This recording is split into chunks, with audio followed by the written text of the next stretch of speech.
मेरे को नाज शरीफ पढ़ना छोड़ देना चाहिए। मेरे को नाज शरीफ पढ़ना नहीं आता और आप लोगों की मर्जी। अस्सलाम वालेकुम रहमतुल्लाहि बरकातहू। तमाम मेरे जानिसीन, तमाम मेरे सामीन कराम, बड़े बच्चे बुजुर्ग सभी को दिल से खुशामदीद, क्योंकि आप लोगों की बदौलत में वीडियो बना पाता हूँ और आप लोगों की मोहब्बत से मेरे को काफ़ी हौसला मिलता है। मैं आरिफ खान इंडिया से उड़ीसा का रहने वाला हूँ। तो एक नया टॉपिक, नया कंटेंट, एक नया मुद्दा लेके आया हूँ नात की ताल्लुकात से। हुआ है कि कुछ दिन पहले मैंने रिश्तेदार में एक नात सुनाया था मेरा चैनल का। तो किसी ने बोला कि आपको जो नात पढ़ने का तरीका है, जब रुकना चाहिए आप पढ़ के चले जाते हो, जहाँ पर नहीं रुकना चाहिए वहाँ रुक जाते हो। तो इस बात दिल को काफ़ी गहरा लगा, क्योंकि आज तक किसी ने नहीं बोला था। नात बहुत पढ़ता हूँ मैं, इंशाल्लाह मिलाद में पढ़ता हूँ, यूट्यूब फेसबुक में पढ़ता हूँ, किसी ने नहीं बोला। क्योंकि आज से 12-14 साल से नात प्रैक्टिस करता हूँ, पढ़ता हूँ, किसी ने नहीं बोला। तो इस बात दिल को लगा, तो मैंने सोचा क्यों ना अपना परिवार से बात किया जाए और यूट्यूब में इस पोस्ट को डाला जाए, ताकि लोगों का क्या फैसला है वो पता चले।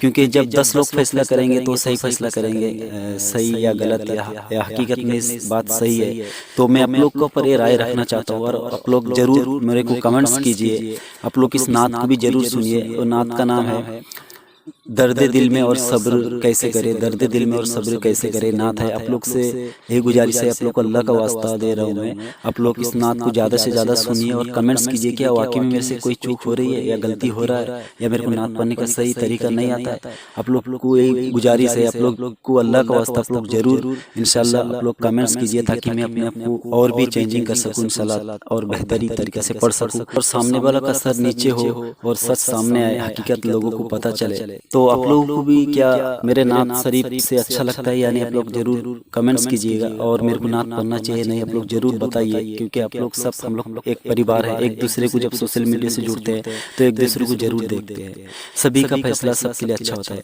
और आप लोग से यही गुजारिश है, आप लोग नमाज पढ़िए और इस्लाम को बिल्कुल फॉलो कीजिए और अपना ईमान को बचाते चलिए। क्योंकि मैदान महशर में कल कब्र में, मैदान महशर में सबसे पहले नमाज से ताल्लुकात पूछा जाएगा, नमाज के बारे में पूछा जाएगा। और अपना ईमान बचा के रखिए। ईमान है तो दुनिया में, दीन और दुनिया दोनों जगह पर इंसान कामयाब है। तो आप लोग से ही गुजारिश है, आप लोग एक दूसरे के लिए दुआ कीजिए और नेक बन के रहिए, ईमान की हिफाजत कीजिए, ताकि कल मैदान महशर में हमारा अमल हमारा काम में आएगा। और ये वीडियो को ज़्यादा से ज़्यादा कमेंट्स कीजिए, क्योंकि आप लोग की मैं राय जानना चाहता हूँ। तो इंशाल्लाह आप लोग खैरियत से होंगे और अल्लाह आप सभी लोगों को सलामत रखे, हर मोमिन मुसलमान की ईमान की हिफाजत अता फरमाए। तब तक के लिए मैं एक नया वीडियो लेके आऊँगा इंशाल्लाह। आप लोग वीडियो को वॉच कीजिए और आप लोग को जरूर राय रखिए।